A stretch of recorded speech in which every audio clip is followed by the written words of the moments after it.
Watch WSOX. Well, here you go. This is the box where all the magic happens. Oh, look at that.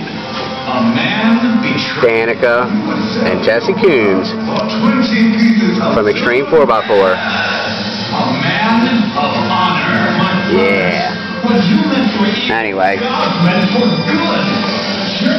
back at the shop, working on finishing up the Jeep.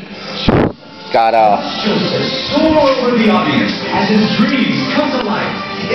the structural piece welded in and ground down. Now it's time to fix the sheet metal. There's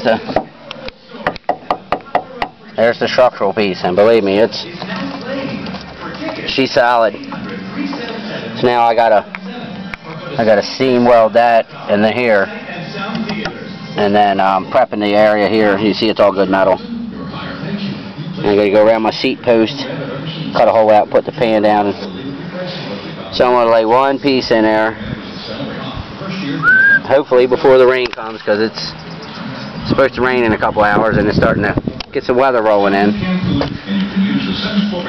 So you can get an idea of what we got going on, and when I'm done capping this off, we will make another video. So wish me luck that I get it done before the rain comes, because I don't want a big fucking hole in my floor when it's supposed to rain for the next 2 days. So see you guys later.